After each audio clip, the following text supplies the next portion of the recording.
As General Grievous sent the Separatist Council off to Mustafar, Obi-Wan Kenobi jumped down from a platform and greeted Grievous with the famous words, "Hello there." This mock greeting encouraged Grievous to challenge Obi-Wan by himself, eventually leading to his own downfall. But what if Obi-Wan had changed the greeting "Hello there" to "Hi there"? How would one word alter Star Wars history? As you are about to see, a lot changes.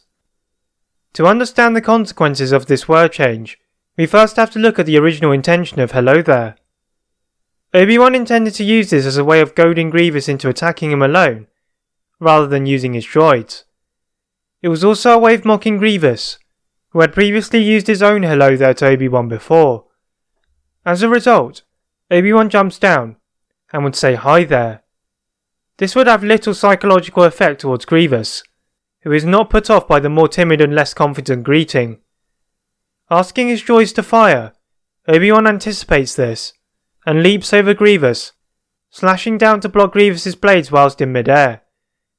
The droids turn their fire away from Obi-Wan as Commander Cody's men begin their surprise attack, and yet again, Grievous is faced up against Obi-Wan, but this time with his 4 Magna Guards, as he has not flattened them with the cargo module.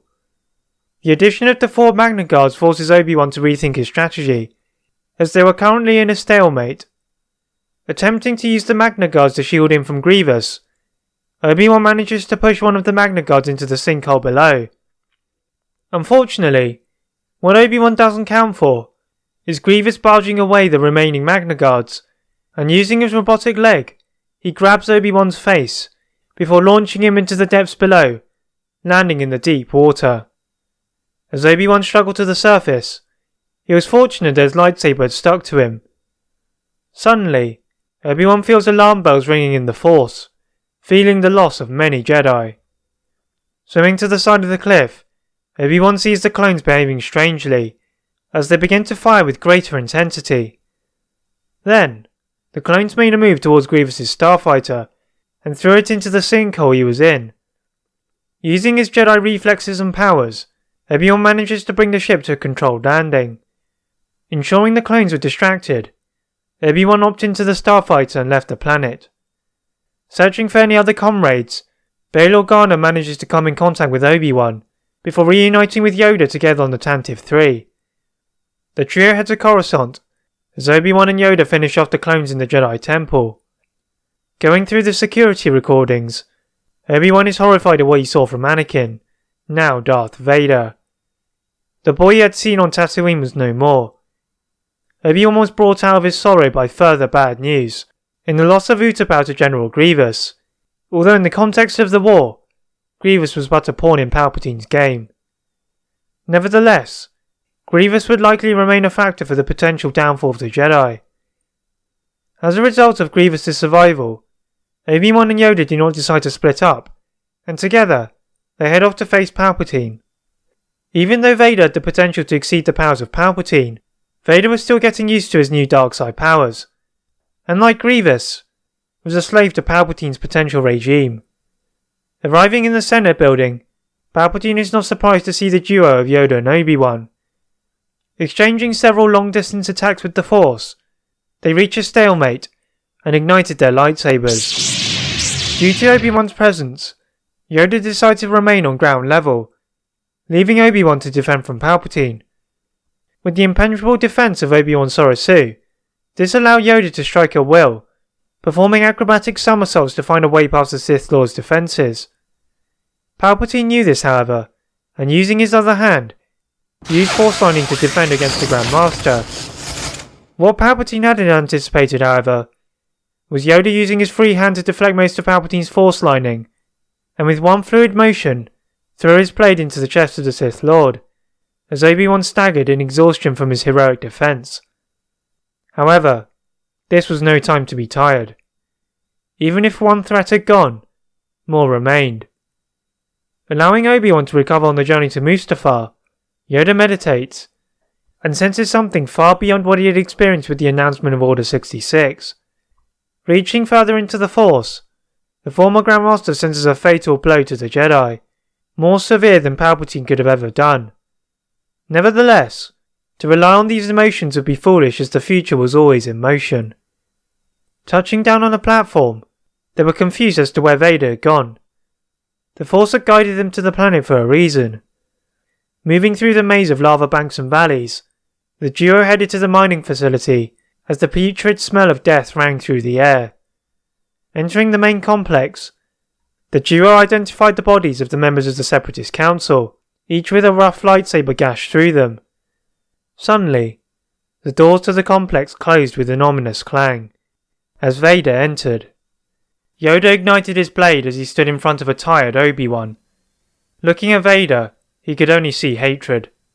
Clearly, he had felt the fall of Sidious too, and was now intoxicated by his newfound power. With a casual swipe of his hand, Vader force-pushed the Separatist corpses into the direction of the Jedi, which they elegantly dodged. Then, with a flick of his wrist, Vader performed a perfectly executed saber throw, which went around the walls of the room, causing sparks to fly out and alarms to go off. Sensing a potential trap, Yoda used the Force to open the other door to the room, moving him and Obi Wan out. But as he did so, he saw dozens of clones descend from the sky, some dropping down from ropes, with others already on the ground. With Obi Wan's fatigue becoming ever more apparent, Yoda knew the battle would not be won today. Closing the door and breaking the lock to buy more time, the duo moved along the network of bridges, silently dismembering any clones who blocked their path. Finally distancing themselves away from Vader and the clones, they bored their way off of the planet alongside R2-D2, allowing for Obi Wan to regain some of his energy along the journey. Reconvening with Bail Organa, the trio discussed what to do next. Although Palpatine had fallen, he had managed to use his propaganda to infect the general public, resulting in the Jedi being regarded as traitors. There was no doubt Vader would use this as a platform to feed his own motives. However, politics was not his speciality. Attempting to use this slight advantage before Vader was able to dissolve politics altogether, they headed for Coruscant and the apartment of Senator Amidala. Landing an airspeed atop the veranda landing platform, the trio head inside where C-3PO is waiting. C-3PO beckons them to the secondary chamber, where Padme is frantically pacing back and forth. At the sight of the Jedi, Padme lunges towards Obi-Wan, and immediately starts interrogating him for Anakin's location. Obi-Wan maintains sufficient calm, and states that Anakin had turned to the dark side. As Padme convulses violently in horror and disbelief, Yoda puts her into a meditative sleep, not wanting to affect the livelihood of the children. But as he did so, the trio could hear the distinct sound of blaster fire from nearby. Peering out of the window, they see masses of clones marching towards the Senate apartment complex adjacent to the one they were in. The Jedi were too late. Vader had already moved to establish a political stronghold over the galaxy. Thinking quickly, Yoda sees off Bail Organa, who along with the sleeping Padme, take an airspeed on the way to his personal hangar, along with the droids, and they subsequently make their way back to the Tantive 4. Yoda and Obi-Wan meanwhile descend the turbo lift in the apartment, attempting to assist any of the surviving senators. However, the turbo lift suddenly stops with a jolt, suspending the Jedi in the air. As the clones notice the Jedi, they begin firing at the lift, shattering the transparent steel windows. Inside the lift, the Jedi use the Force to shield the shards of glass and push them away back towards the clones, piercing their armor with debilitating effect. Jumping down from their ruined lift, they begin to dispatch the clones, slowly moving inside to check for any remaining senators. Going through the haze of smoke and dust, they see several bodies of guards, with lightsaber wounds through their torsos. Yoda and Obi-Wan looked at each other in confusion. Sprinting further along the complex in an attempt to catch up with the assailant, they are stopped in their tracks by a familiar cough. The towering machine of General Grievous rotated his skeleton, as he met the duo with a sneer. The insatiable thirst for blood remained. Moving towards his old foe Obi-Wan, he could only think about adding another trophy to his collection. Having recovered sufficiently from his duel with Palpatine, Obi-Wan was now used to the speed of Grievous, reading every strike, as Yoda aimed to find weak spots in Grievous via the use of the Force. Moving through the complex, Obi-Wan glanced at the environment ahead, and took a step back. Grievous looked at Obi-Wan in confusion, but was met by a large Force push from Yoda, sending him into the lowered ceiling behind him. Assuming a secondary form just in time to avoid Obi-Wan's blade, Grievous scurried away, made a hole in the window, and headed for a shuttle. As the normally reserved Obi-Wan expressed his frustration at letting the cyborg get away once more, Yoda contacted Bail Organa, noting that there were no surviving residents of the apartment complex. As Bail returns to pick them up, they return in time to witness Padme give birth to Luke and Leia without dying in childbirth, as she had not seen Anakin in his physical form as Vader, thus not triggering her ability to lose the will to live. For now, the Jedi would lie low, whilst the reputation of the Jedi was still heavily damaged. Vader and Grievous continued to decimate the galaxy, as they formed an unusual alliance, but little did they know that the Jedi were in the shadows. The Sith were now the hunted. Without Sidious's masterful manipulation, Vader relies on a reign of terror over the galaxy, leading to dissent amongst the worlds. Vader combats this by employing several highly intelligent commanders, as well as using some of Sidious's plans, but this only worsens the problem. Without attempting to, the Jedi had improved their reputation. The problem was, nobody knew if they still existed, but in reality, they were strengthening with each passing moment. The survival of Padme had become a pillar of hope, and the Jedi were finally correcting their old ways, becoming far less predictable. Occasionally going on small missions to disrupt Imperial activity, the Jedi begin their emergence.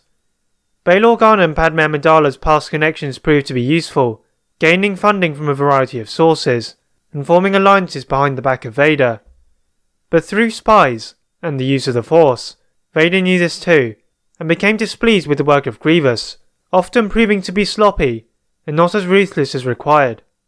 After one mission where a Jedi Master slipped through the net, Vader headed for the planet of Kashyyyk, with the population of the Wookiees also becoming chaotic. Casting a giant shadow over the terrain, Vader's shuttle landed, as some of the Wookiees retreated in anticipation, with some raising their bowcasters. As the door opened ominously, they were all sent into the murky waters behind them. Sweeping his cloak to one side, Vader headed for a nearby cave. Entering the cave, he comes face to face with what was once an ally, but now was a liability. As Vader ignited his blade, casting a light over his face of evil, the tall metallic frame of Grievous opposite him did the same. Blurs of green, blue and red flashed across the cave, as the two master duelists matched each other strike for strike, but with the cave getting darker and darker, Grievous moved the battle back to the outside. As the Wookiees looked on from their huts, Vader used the logs from several fallen trees, and hurled them towards Grievous, but the cyborg used his lightsabers to easily reduce them to splinters. Suddenly, the ground beneath them shook, as out of one of the forest emerged several Terentatex, lunging towards Grievous, as Vader controlled them with the Force. Although not affected by the venom from the claws of the predators, their combined power and razor-sharp tusks soon tore through the surprised Grievous, reducing him to a pile of scrap. In a move that surprised the Jedi, Vader used Grievous to condemn the growing unrest in the galaxy, stating in the public speech that now without the monster, there would be peace. This did not sit well with most of the galaxy. The Jedi had told them that Grievous was merely a cog in Vader's system. The Jedi now knew that this was their chance. Knowing the power of Vader, the Jedi sent all of their Knights and Masters to confront him at an Imperial space station, including Luke and Leia Skywalker. Using their upgraded starfighters, the pilots managed to penetrate the powerful shields, allowing for several medium-sized gunships to descend upon the station. As Master Yoda leads the way, they come across a hangar, guarded by a legion of Imperial troopers. Before they could fire, the Jedi simultaneously throw their lightsabers, and force push the troopers, but to their horror, the lightsabers are suspended in mid-air, as with a hand outstretched, emerged Vader from a previously unseen doorway. Disregarding a suggestion from one of his commanders, Vader asks them to step aside, whilst he dealt with the Jedi. As the troopers run to the sides of the complex, Vader plunges his lightsaber into the ground, causing a crack to form across the whole hangar, and several pillars to fall on top of the Jedi. Yoda manages to catch these pillars in mid-air with the Force, and discards them to one side.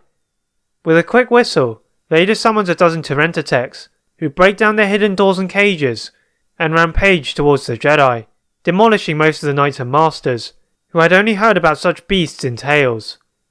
As the Knights and Masters fall all around them, Luke and Leia use their instincts, and hop into one of the unscathed starfighters, and fire at the beasts, eventually whittling down their armour. Their efforts are not unnoticed by the Sith Lord. As they athletically front flip from the starfighter, Vader commends them, deeming their talents wasted by the Jedi. The remaining Jedi grip their lightsabers with anger. This temerity would not go unpunished, even if revenge wasn't the Jedi way. Vader attempted to lunge towards Luke and Leia, and shielding them from the help of Obi Wan, disarmed them easily, reducing them to their knees. As Vader was about to go for a dual decapitation, The figure of Padme Amidala leapt from seemingly nowhere, taking the impact of the blade. As Luke and Leia screamed in anguish and pain, Yoda used his distraction to sweep off Vader's head. He regretted the decision, but knew it was right for the galaxy. Tending to Luke and Leia, who had not come out unscathed, Yoda asked Obi-Wan to cover Padme, and the depleted Jedi headed back to their gunship. It had taken a great cost to eliminate such a threat, but Yoda knew it had been worth it. The galaxy was now free from the shackles of the dark side. That is until a new threat would arrive. That is it for this mini-series of What If Obi-Wan said hi there rather than hello there. Please like this video and subscribe for more what ifs. And as always, leave a comment on what if you'd like to see next. Thank you very much for watching, and see you next time.